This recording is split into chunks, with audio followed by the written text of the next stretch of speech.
아까 무엇을 바라보느냐에 따라서 인생이 결정된다고 말씀드렸고요. 육체의 안목을 쫓아가서는 안 됩니다. 아까 말씀드렸죠. 육체의 안목 쫓아가서는 육체의 정욕과 안목의 정욕과 이생의 자랑을 쫓아가서는 안 된다는 거죠. 롯이 지금 베델과 아이 사이에서 높은 고지도에서 남동쪽을 지금 바라보니까 그쪽에 소돔과 고모라 지역이거든요. 초지도 많고 물도 풍부하고 그래서 지금 따라가는 겁니다. 그래서는 안 된다는 거예요. 그것만 봐서는 안 된다는 거죠. 뭐 하셨습니까? 보통이라면 하나님의 자녀라면 기도부터 해야 됩니다. 그리고 아브라함이 그렇게 권유를 했을 때 자기가 그렇게 먼저 선택을 해서도 안 될 겁니다. 그죠? 그러니까 그런 것은 모든 것을 다 무시하고 지금 눈에 보이는 대로만 따라가는 겁니다. 11절을 보면은 아브라함으로부터 분리를 제한받은 롯은 먼저 요단 지역을 택하여서 그쪽으로 옮겨갔습니다. 그러니까 삼촌이 먼저 선택하세요 이런 것도 아니고 지가 먼저 예 좋습니다 갈게요 하고 지가 갔습니다. 자기가 롯이 요단 지역을 선택한 것은 육신의 안목으로 볼 때는 그곳이 맞습니다. 물도 풍부하고요 초지도 아름다웠고 아름다운 풍광도 있었습니다. 그러나 사실 그곳이 건설된 도시 소돔과 고모라는 죄악이 관영된 곳이었습니다. 그렇다면 안 가야죠. 미리 소문도 났을 겁니다. 그런데 그것을 무시하고 왜? 처음부터 숨 안에 들어가진 않았습니다. 그때서 점점 숨을 옮겨갔기 때문에 나는 저 아래까지는 안 들어갈 거라고 처음에 생각하고 갔을지도 모르겠습니다. 그런데 근처로 갔는 게 잘못됐다는 거죠. 그곳은 훗날 하나님의 심판을 받아 멸망할 땅이었습니다. 아마 롯이 그 땅을 선택하여 떠날 때 그도 그 땅의 죄악성에 대해서 어느 정도 들었을 것이라고 봅니다. 그럼에도 불구하고 물질에 대한 욕심 때문에 육신의 안목을 쫓아서 안목의 종욕, 육신의 종욕 때문에 그곳으로 갔습니다. 그의 선택한 결과가 무엇이었습니까? 이방인의 포로가 되기도 했고요. 멸망을 당하기도 했습니다. 우리 성도들에게는 안목의 정욕, 육신의 정욕을 따라서는 가서는 안 됩니다. 특별히 오늘날 우리가 사는 세상은 육신의 정욕, 안목의 정욕, 이생의 사랑이 너무 지금 우리를 유혹하고 있습니다. 이거 따라가면 안 됩니다. 많은 사람이 이와 같은 세상을 쫓아가고 있습니다. 그러나 결과는 뭡니까? 파멸입니다. 눈에 보이는 대로 쫓아가면 파멸입니다. 먼저 기도하셔야 됩니다. 말씀으로 기도로 먼저 확인을 하시고 결정을 하셔야 됩니다. 그러므로 성도는 육신의 안목과 쫓아서는 절대로 되지 않습니다. 영의 눈으로 세상을 바라보시기 바랍니다. 은혜를 망각해서는 안 됩니다. 우리도 마찬가지입니다. 사람도 은혜 베푼 사람한테 그것을 정말로 은혜를 배신으로 갚아서는 절대로 안 됩니다. 롯으로 봐서는 아버지 같은 사람이 아브라함입니다. 그 은혜를 지금 배신하고 자기 혼자 가는 겁니다. 아브라함으로부터 분리를 제한받은 롯은 요단 지역을 선택하여 그곳으로 갔습니다. 이러한 롯의 태도는 매우 이기적입니다. 인간적입니다. 세속적입니다. 은혜를 저버리는 배은망덕한 행위입니다. 롯은 부친 하란 사후에 줄곧 숙부 아브라함의 보호하에서 성장하였던 것으로 알고 있습니다. 뿐만 아니라 아브라함의 보호 아래 상당한 재산도 모아올 수 있었을 것입니다. 지금 롯의 재산은 롯이 자기가 재산 모은 게 거의 없을 겁니다. 아브라함을 통해서 모았을 겁니다. 이런 은혜를 배반해서는 절대 되지 않습니다. 그럼에도 불구하고 자신의 재산이 많아지자 아브라함의 은혜를 잊어버렸습니다. 목초주의 문제로 아브라함과 다투었대. 아브라함이 분리 제한에 먼저 좋은 것을 선택해서 모렴치하게 자기가 먼저 선택해 갔습니다. 아브라함은 예의상 먼저 조카 롯이 좋은 것을 선택하라고 했으면 조카 롯도 아브라함에게 양보를 하는 그런 미덕이 있어야 될 텐데 전혀 그런 게 없었습니다. 아브라함의 관용과 양보의 자세를 이기적인 욕구로 자기가 무시했습니다. 이러한 롯의 태도는 태상적으로 보면 비난받아야 될 것입니다. 은혜와 자비의 하나님을 신앙하는 성도들한테 마땅히 이런 것은 버려야 할 태도입니다. 우리도 이런 부분이 없을 수 있습니다. 있을 수 있습니다. 그죠? 그러니까 그런 부분에서 우리가 잘 처신을 하셔야 됩니다. 우리 성도들은 하나님이나 다른 사람으로부터 은혜를 입었을 때 꼭 기억해야 됩니다. 꼭 그 은혜를 갚아야 됩니다. 특히 하나님의 은혜를 절대로 잊어서는 안 됩니다. 잊어서는 안 됩니다. 아까 저번에 오늘 계속 말씀하시는 게 그 피조물이 조물주를 살해하는 그 사건, 그것으로 인해서 예수님이 하나님이 우리 죄를 사해 주셨는 그 사건을 절대로 잊어서는 안 됩니다. 그러니까 그것을 피상적으로만 받아들이면 우리가 하나님의 은혜를 깊이 기억할 수 없습니다. 정말 뼛속 깊숙이 느껴야 됩니다. 이기적인 목적을 충족시키는 수단으로 그 은혜를 이용해서는 절대로 안 합니다. 하나님, 오늘 기억해야 될 게 하나님의 은혜를 절대로 잊어서는 안 됩니다. 아멘. 자, 이제 14절. 롯이 아브라함을 떠난 후에 여호와께서 아브라함에게 이르시되 너는 눈을 들어 너 있는 곳에서 북쪽과 남쪽 그리고 동쪽과 서쪽을 바라보라. 사방을 바라보란 말입니다. 떠나다가 파라드라고 했죠. 파라드, 분리하다는 말입니다. 파레이드, 떠난 후에 떠나다가 파레드입니다. 나뉘다, 분리되다는 뜻입니다. 여기서는 지금 두 사람이 떠난 게 실제로는 원인은 안 좋은 상태에서 떠났지만은 아브라함이 우호적인 이별을 만들었습니다. 맞죠? 여러분, 이별할 때 나쁜 결과로 이별해서는 절대로 되지 않습니다. 떠나는 사람에게 악담을 해서는 절대로 안 됩니다. 우호적인 입장에서 끝을 맺어야 돼요. 실제로 분리를 하더라도 보통 보면 세상 사람들 어떻습니까? 그래, 내가 다시 보나봐. 이런 식으로 분리가 됩니다. 그죠? 이별이 통보가 됩니다. 연인 사이도 되게 그렇게 합니다. 그게 나쁘습니다. 결국 그 사람한테 좋지가 않습니다. 그래서 물론 이별이 완전히 칼로 자르듯이 이별을 하는 게 좋다고 하는 분도 있지만 성도의 이별은 그렇게 해서는 안 됩니다. 우호적인 이별이 됩니다. 우호적인 이별을 하기 위해서 아브라함은 어떻게 했습니까? 제발 네가 먼저 선택을 해라. 제발. 그러니까 선택권도 주고요. 나름대로 희생을 강요하는 이별이 되어야 된다는 거죠. 긍정적인 이별. 교회 재산 분쟁이나 파벌 간의 알력, 인간관계의 불화 등으로 교회가 갈라지는 것이 아니라 선교를 위한 교회 개척, 효과적인 목표를 위한 분리 등의 모습으로 나타나야 됩니다. 요새 참 특이한 경우가 있습니다. 교회를 떠나지 못하는 성도들이 상당히 많습니다. 왜 그럴까요?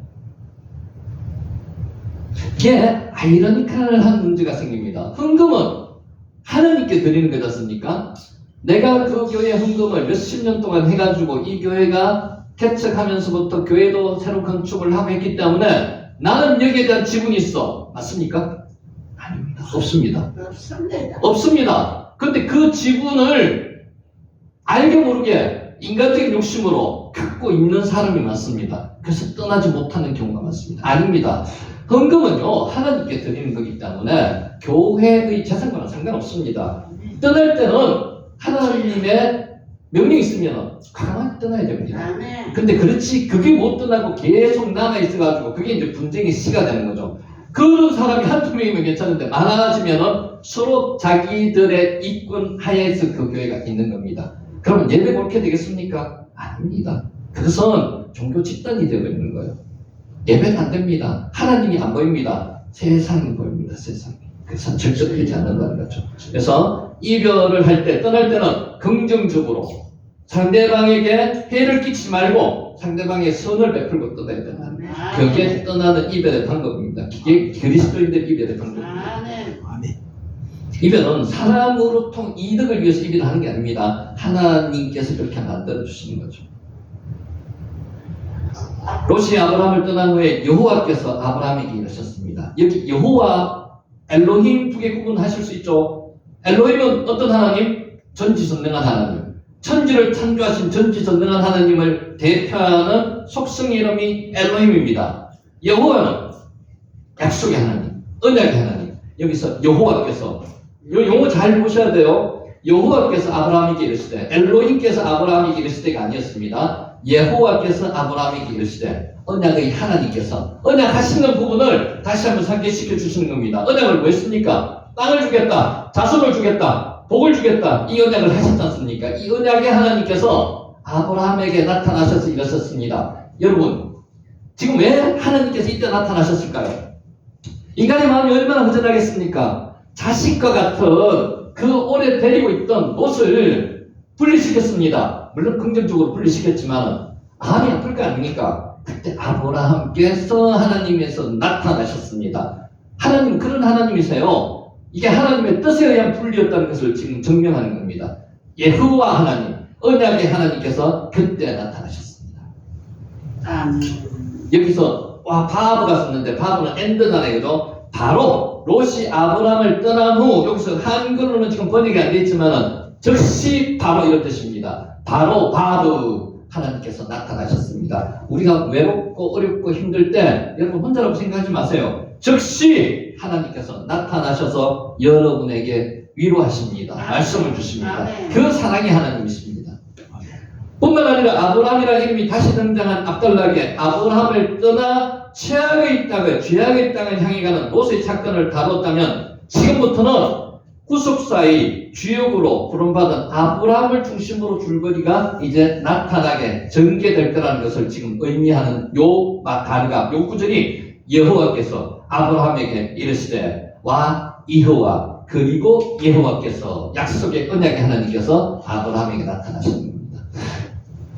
그 원어가 좀 놀랍지 않습니까? 한글로서 하는 거는 이런 의미 자체는 이해하기가 힘듭니다. 그러니까 원어로 보면은 이런 게 나타난다는 거죠. 다시 원어는 어렵지 않습니다. 원어는 그냥 우리가 그냥 먼 데 있는 거 그냥 히브리어 다른 나라 글 이렇게 생각하시면 안 됩니다. 하나님의 어떤 마음이 실려있는 단어가 원어 히브리어라고 보시면 됩니다. 그래서 원어를 지금부터 새롭게 공부한다 이런 개념을 갖지 마시고요. 어떤 단어 속에 하나님의 마음을 찾아가는 단계라고 생각하십니다. 언약을 맺으시고 신실히 지키심을 강조하는 하나님의 명칭 아까 뭐라 그랬습니까? 여호와 문장 수두에 놓고서 아마르 말씀하시되 가라사대 아마르입니다. 여호와께서 아마르 지금 하고 계시는 거죠.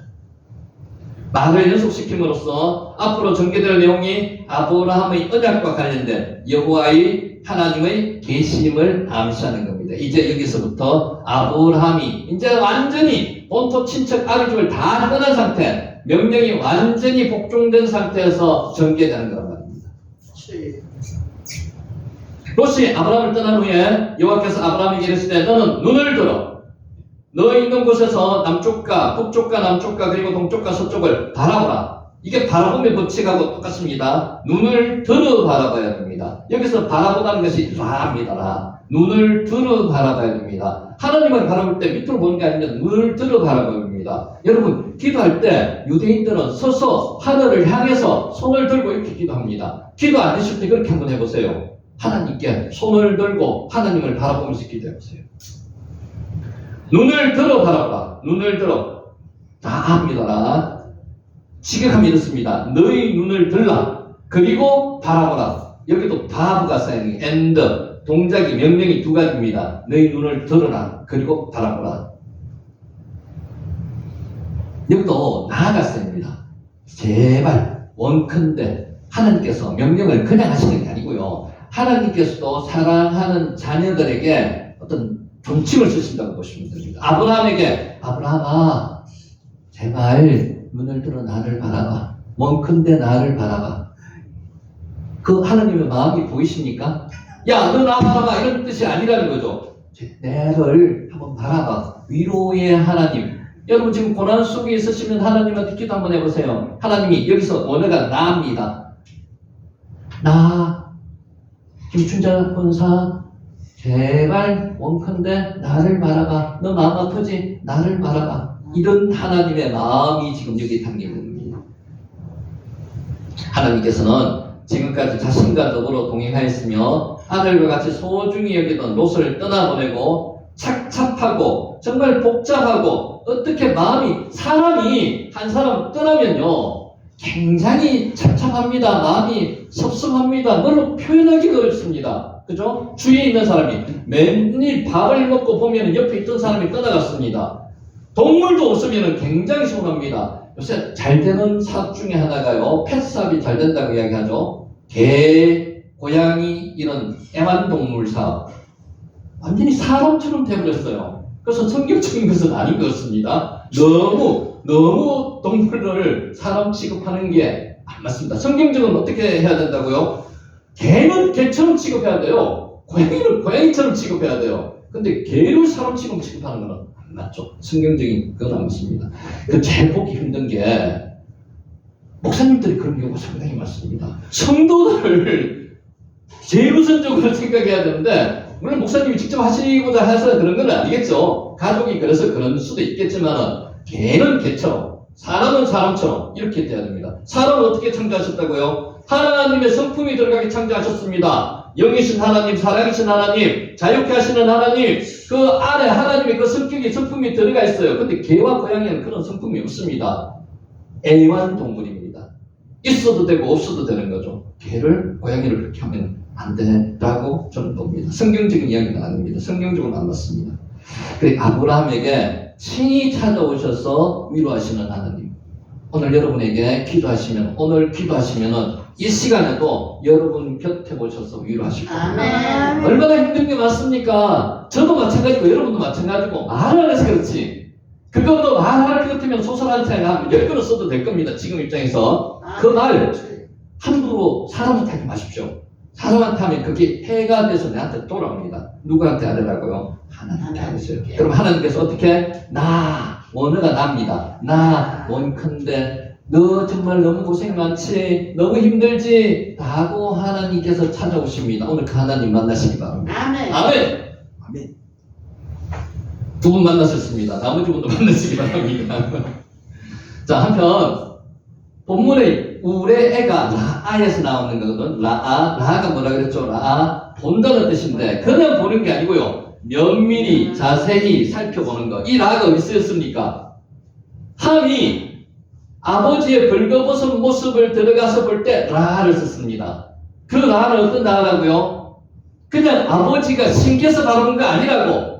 그 의미 자체는 추정이지만 보통 성경학자들이 어떻게 이야기하는가 하면은 동성애적 시각에서 바라봤을 가능성이 높다. 그래서 저주를 받았는 거다. 그때 썼는 게 라입니다. 라아. 하와가 선악과를 바라봐요. 그게 라입니다. 바라보는 게 그냥 슬쩍 흘러가 바라보는 게 아니라 그랬죠. 면밀히 자세히 바라보는 게 그게 라입니다. 여기서 우레 라아 눈을 들어 바라보라. 면밀히 바라보라. 하나님은 라아입니다. 하나님 우리를 라하십니다. 지금 하늘에서 여러분을 라하고 계십니다. 몸은 여기 있지만 마음이 딴 데가 있는 것도 하나님이 아십니다. 몸과 마음이 함께 하도록 노력하십시오. 아멘. 인간적인 눈으로는 보이지 않습니다. 영적인 눈으로 바라보면 하나님이 숨겨진 뜻이 보이리라는 암시이기도 합니다. 이게 꼭 육적인 부분만 나를 이야기하는 게 아닙니다. 영적인 부분에도 바라봐야 됩니다. 하나님을 바라봐야 됩니다. 바라봄의 법칙, 하나님을 바라보면요, 하나님의 은혜가 나타납니다. 하나님의 영광에 살 수 있도록 하나님께서 복을 주십니다. 하나님께서 당신을 위해서 준비해 주신 소중한 미래가 보입니다. 하나님께서 당신이 자녀에게 부어주시는 축복을 확신할 수가 있습니다. 하나님을 시간 날 때마다 시시때때로 바라보시기 바랍니다. 아멘. 놀라운 용기도 생기고요, 놀라운 역사도 생깁니다. 여러분 하나님 만나셨잖아요, 그죠? 하나님 만나셨으면 하나님을 그만큼 갈망하셔야 됩니다. 시시때때로 갈망하셔야 됩니다. 내가 어려운 일이 있을 때만 갈망하면 안 돼요. 항상 어느 때나 갈망하셔야 됩니다. 하나님이 어떻게 대답을 해주신다고요? 나 원컨대 너 정말 힘들지? 내 너 사랑하는 줄 알지? 이렇게 지금 다가오십니다. 15절 보이는 땅을 내가 너와 네 자손에게 주리니 영원히 이르리라. 이것을 영적인 부분으로도 생각할 수 있고요, 어디 세상적인 육적인 부분으로도 지금 이 말씀이 그대로 실현되고 있는 겁니다. 보이는 땅, 눈에 보이는 땅. 실제 이 눈에 보이는 땅이 육적으로 눈에 보이는 땅만을 이야기하는 게 아닙니다. 여기 보이는 이것만 이야기하는 게 아니고요, 영적인 부분까지도 같이 생각할 수 있습니다. 미리 가나안 땅을 주시겠다고 이야기했거든요. 그 베델과 아이 사이에서 눈으로 보이는 땅만 주시겠다는 게 아니라 가나안 땅 전체를 주시겠다는 거예요. 눈에 보이는 땅. 여기도 라 썼습니다. 라가 많이 사용됩니다. 이 단어 알아놓으시기 바랍니다. 이거 라아. 여기 라아. 라아의 군사행으로 현재까지는 현재형의 의미가 나옵니다. 아브라함이 지금 하나님의 명령에 따라서 눈을 들어 땅을 바라보고 있음을 묘사합니다. 가나안 지역을 동서남북으로 지금 살펴보고 있습니다. 살펴보고 있습니다. 내가 보고 있는 그 모든 땅, 원어는 지금 이렇게 지격합니다. 네가 보고 있는, 내가 보고 있는 그 모든 땅을 지금 주겠다는 겁니다. All the land which you see, 네가 보는 그 모든 땅을 주겠다는 겁니다. 한글 성경에는 나오지 않습니다. 원어 성경은 인칭되면서 너, 아타입니다. 네가 보는 모든 모든이라는 또 표현을 사용해서 아브라함에 대한 하나님이 관심이 크다는 사실과 더불어 아브라함에게 주어질 축복이 크다는 사실도 지금 강조하고 있습니다. 가나안 땅을 주겠다고 미리 약속하시고 눈으로도 지금 확인시켜 주시는 겁니다. 아멘. 우선 이기적인 선택으로 요단 지역의 일부를 차지하고 그것마저 후에 상실하는 아픔을 겪게 됩니다. 인간적인 면으로 배신하고 갖는 결과가 뭐라고요? 아무도 없습니다. 멸망입니다. 파멸입니다.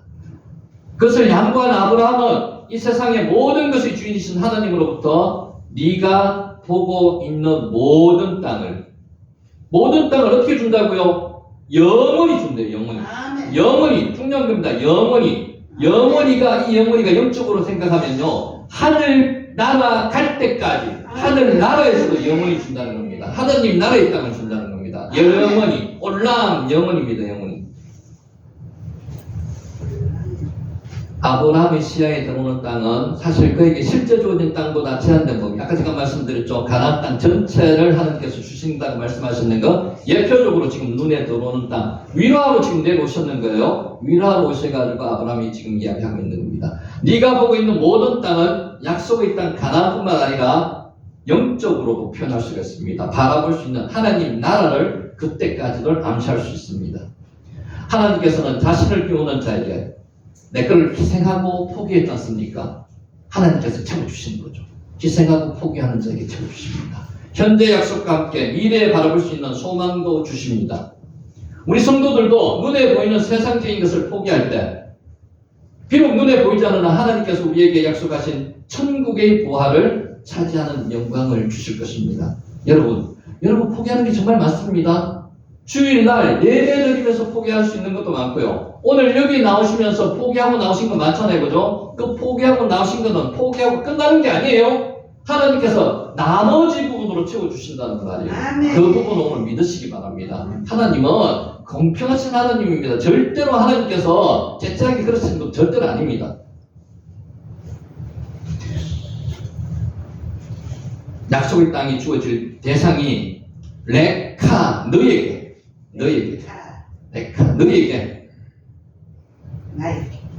너에게 내가 주리라. 그리고 너희 씨에게, 이 두 가지가 지금 따로 분리됐습니다. 그 약속의 땅을, 보이는 땅을 너와 그리고 너희 씨에게, 너희 씨가 누굽니까? 이삭입니다. 이삭. 아직 이삭이 태어나지도 않았습니다. 이삭에 대한 징조도 안 보입니다. 그런데 씨, 여기서 단수거든요. 씨가 제다입니다. 제다. 이게 이삭을 이야기합니다. 이중적인 의미를 가집니다. 제다는 집합적으로 후손이라는 것도 있습니다. 개별적으로는 이삭 아들을 이야기하는 겁니다. 하나님께서는 지금 아까 뭐라 그랬죠? 여호와 언약의 하나님은 그 잊지 않으십니다. 한번 약속하셨는 것은 끝까지 계속 기억하십니다. 여러분 기도할 때 제일 좋은 기도 방법이 뭔지 아십니까? 말씀에 의지해서 기도하는 겁니다. 말씀에 의지해서. 혹시 기도할 때 성경책 옆에서 펴놓고 기도해도 괜찮습니다. 기억이 안 날 때 말씀을 펴보면서 기억나는 거 찾아가면서 기도해도 됩니다. 그렇게 하나님께 기도하면 하나님께서 약속하신 부분 언약의 하나님 여호잖아요. 분명히 들어주십니다. 아멘. 약속의 땅과 관련된 신은 이삭입니다. 따라서 본문의 말씀은 아브라함과 사라의 몸에서 태어날 아들인 이삭을 미리 예고하신 겁니다. 그러니까 아버지 하나님은, 여호와 하나님은 한 번만 해가지고 마시는 게 아니고 몇 번 하게 시켜주십니다. 기도할 때 여러분 확실하게 이 기도가 이루어졌다고 판단될 때는 몇 번이라고 말씀하시는 그 기도는 분명히 성취될 겁니다. 아멘. 더 나아가서 하나님의 나라가 약속의 후사대의 소유가 될 것을 말씀하고 계십니다. 앞으로 문장에서 나온 더욱이 앞 문장에서 나온 땅이 영적인 의미에서 하나님 나라를 의미하는 것이었듯이 본문에 나오는 제라는 영적인 의미에서 하나님 나라의 백성까지도 의미하는 겁니다. 그러니까 내가 주는데 누구에게? 너희에게 네카 너희에게 그리고 네시에게 주시겠다는 겁니다. 자손 이삭 태어나지 않은 아들 이런 거를 보면은 하나님께서는 정말로 어떻게 우리가 마음이 약할 때마다 기도할 때 구체적으로 하나님의 희망을 비전을 보여주십니다. 그래서 기도가 필요하다는 거예요. 아멘. 나탄이 뭐라고 해요? 나탄 주다는 뜻입니다. 나탄 주다. 자, 여기까지 하고 오늘 마지막에 정리하도록 하겠습니다.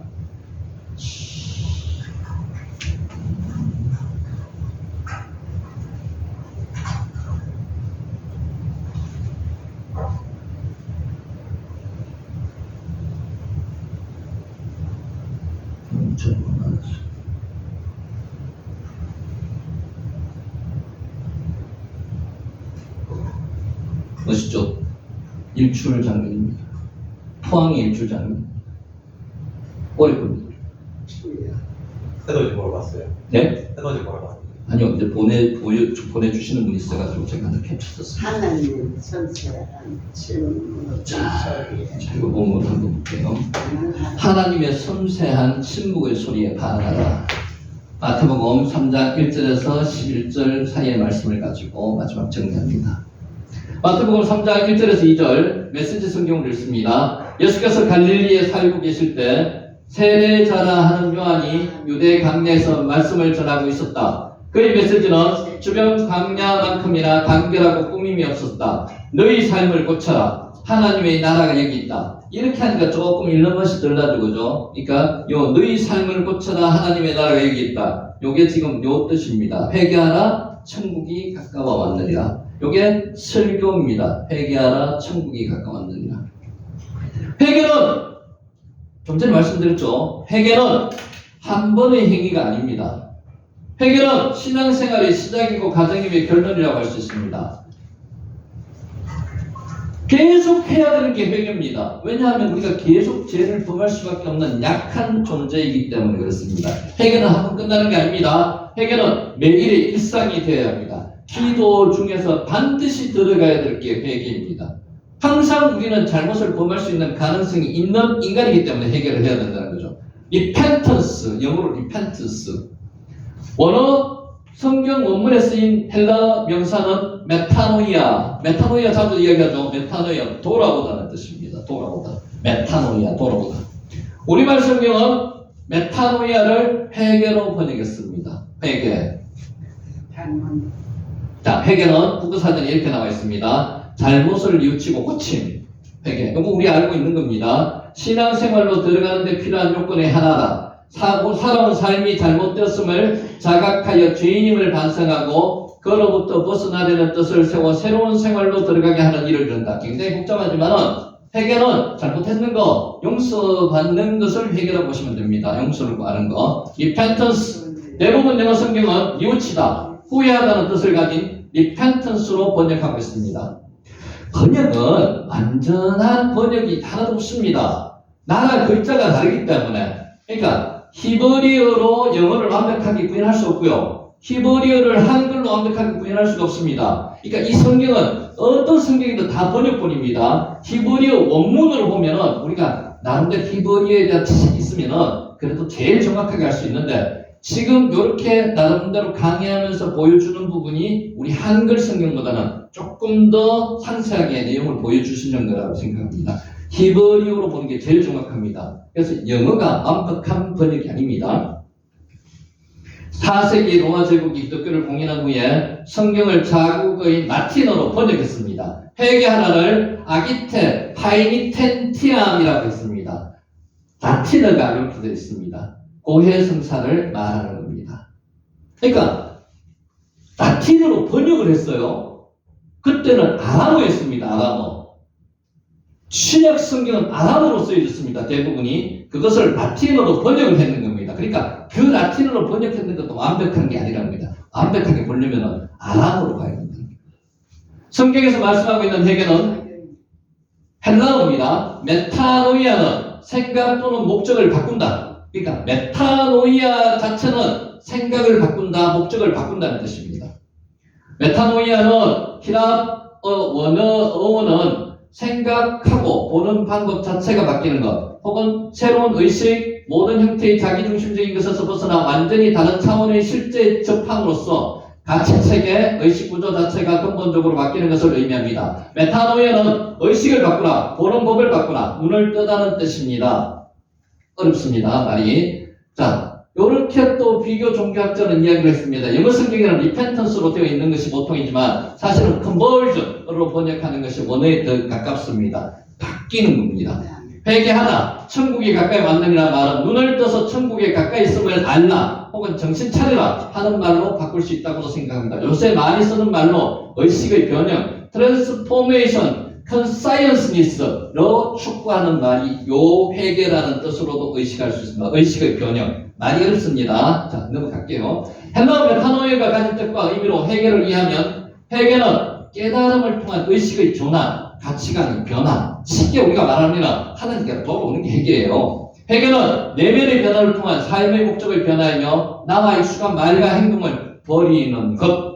회개는 끊임없는 자기 변화를 경험하는 것.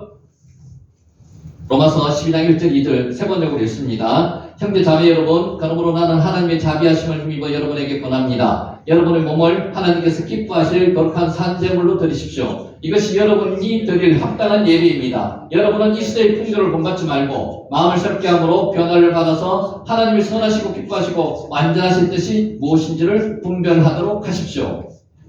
아람어 타브를 메타노이아로 번역했습니다.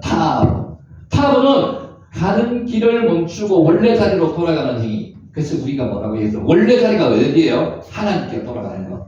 메타노이아, 돌아가다는 거. 돌아오다. 메타노이아, 어디로? 원점으로 돌아오다. 가는 길을 멈추고 원래 자리로 돌아가는 게 타브. 그러니까 타브를 메타노이아로 번역했는 겁니다. 회개, 타브입니다. 아람어로 타브. 그래서 원어는 타브라고 보시면 됩니다.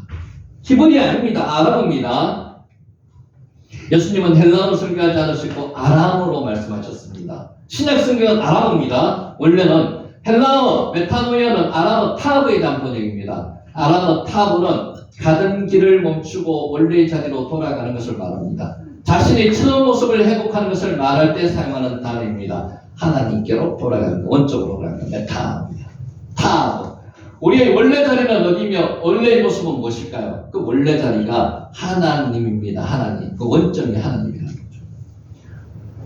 비보든 문헌학자가 아람어 타브는 그리스어 메타노이아에서 발견할 수 없는 또 다른 차원의 의미를 선사한다. 타브는 신이 모든 인간에게 각각 맡긴 그 미션을 깨달아 알고 그뿐 아니라 인간의 마음속에 깊이 숨겨져 있는 신의 DNA를 회복하는 명령이다. 하나님께로 돌아가니까 하나님의 DNA를 회복하는 그 차원의 이야기입니다. 조금 더 고차원적입니다. 회개는 잃어버린 하나님의 DNA를 회복하는 것이며 자신에게 주어진 소명을 찾는 게 회개이다. 이렇게 어떤 문법적으로는 해석을 할 수 있습니다만 쉽게 회개는 하나님께 돌아가는 것, 하나님의 DNA를 찾는 것.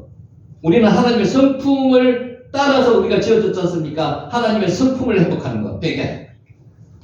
회개는 메타노이아, 타브는 마음속 깊은 곳에서 들려오는 하나님의 세미한 소리에 반응하는 행위. 하나님의 세미한 소리를 어디서 들을 수 있을까요? 한번 생각해 보시기 바랍니다. 어디서 들을 수 있을까요? 하나님의 세미한 소리를? 권사님? 예? 기도는 말씀을 기반으로 해서 기도를 드리는 게 제일 정확하다고 말씀드렸죠. 하나님의 세미한 소리의 정확한 근원은 성경입니다. 성경에서 들을 수 있습니다. 그러니까 성경에서 들었는 것을 가지고 기도할 때 하나님이 들려주실 수도 있습니다. 그렇지만 제일 정확한 표현은, 제일 정확한 정답은 성경 말씀이 하나님의 세미한 소리입니다. 열왕기상 19장 3절에서 5절. 열왕기상 19장은 뭘 나타내는 겁니까? 엘리야 선지자가 낙담을 해서 번아웃 돼가지고 지금 강야로 내려가서 죽여주세요 하는 그 장면을 이야기하는 겁니다. 엘리야는 두려워서 그 피누나 목숨을 살리려고 도망하여 유다의 브엘세바로 갔습니다. 그곳에 자기 시종을 남겨두고 자신은 홀로 강야로 들어가서 한 길을 더 걸어가서 어떤 로뎀 나무 아래로 가서 거기에 앉아서 죽기를 간청하며 기도했습니다. 죽여주세요. 나는 이제 더 못 살겠습니다. 하나님 죽여주세요. 우리 이럴 때 씁니다. 그 위대한 그 엘리야 선지자가 지금 이런 상태에 빠졌습니다. 주님, 이제는 더 바랄 것이 없습니다. 나의 목숨을 거두어 주십시오. 나는 내 조상보다 조금 더 나을 것이 없습니다. 그런 다음에 그는 로뎀나무 아래 누워서 잠이 들었는데 그때 한 천사가 일어나서 먹으라고 하면서 그를 깨웠다. 번아웃 됐을 때 하나님께서 그 엘리야 선지자를 그냥 내버려 두지 않으십니다. 여러분 번아웃 될 때 하나님 찾아오십니다. 아까처럼 자상한 다정한 목소리로 찾아오십니다. 로뎀나무, 이게 로뎀나무입니다. 로뎀나무 여러분 잘 아시죠? 이게 로뎀나무입니다. 로뎀나무 보이십니까? 예. 잠목 비슷하죠. 잠목. 우리 보통 보면은 카페 같은데 로뎀나무 카페라고 이렇게 하는 데가 많습니다. 그죠? 그 로뎀나무는 그늘이 많이 끼치고 사람들이 모이는 그런 나무 아니에요.